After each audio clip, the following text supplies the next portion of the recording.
She wasn't the fastest. She didn't hit home run. Actually, she did hit some home runs, but not the home run queen. But we called her Tenacious M because she would go a mile a minute and run as hard as she can, and literally she would run through this fence to catch a ball. But Mary's story is a couple of things I want to tell you about Mary's story. When she came to our team, she had a scholarship to the University of Wisconsin.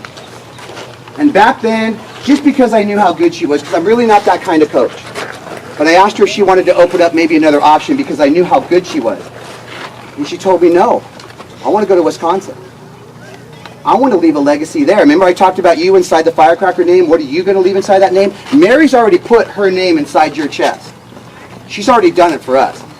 But when she went to Wisconsin, you know the toughest team in that conference in the Big Ten is what team? Michigan. Here's the way she said it, Michigan. And Mary says that they're going to win a championship, and I think I kind of laughed at it. And what year was it?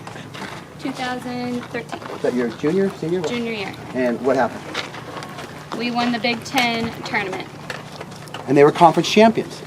And it was kind of like the David and Goliath story, right? Okay? So if you're not Goliath, great. I even have an audio clip out there for players called, I think it's Slay the Dragon. How do you, bless you, how do you beat the best team out there that never loses? You got to get them to worry about themselves and get them mad at themselves. And that starts with you never getting mad at yourself. But here's the second part of Mary's story. Okay? And what year did you get there? 2010. So in 2010,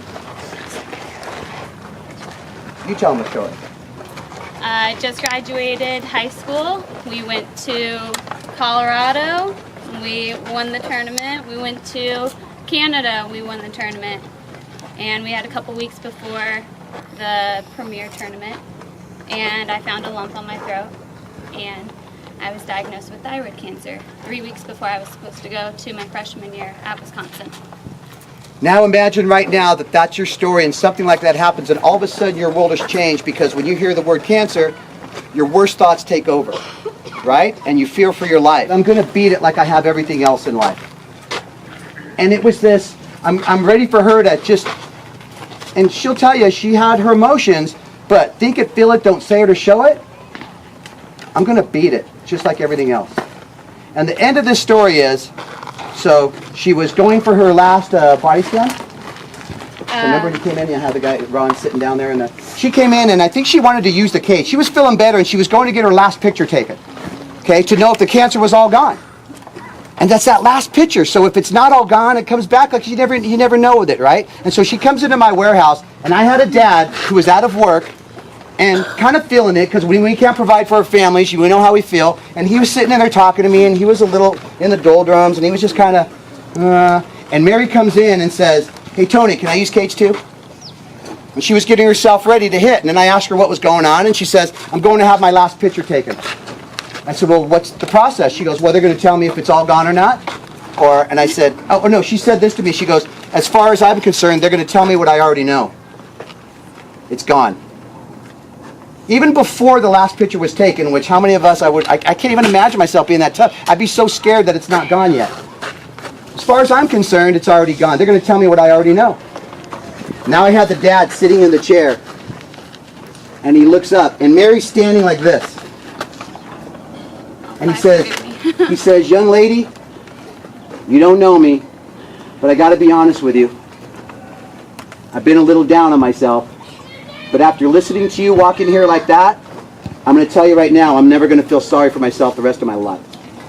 And you know what Mary said? "Good, because it doesn't help."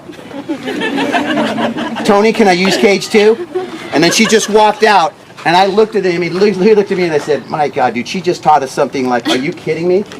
And look, and now she's in the working world, she's married, she's in normal life. And we are lucky to have Mary come out here and help our merchandise table, but she's one of the best players we've ever had in the Firecracker program. So how many of you out here aren't the tallest, aren't the fastest, and she's hit home runs? Did you know home run in the championship game?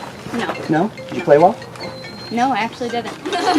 All right, but I'll tell you what, she was their leadoff batter, and she led them to that season. She really did. Picture.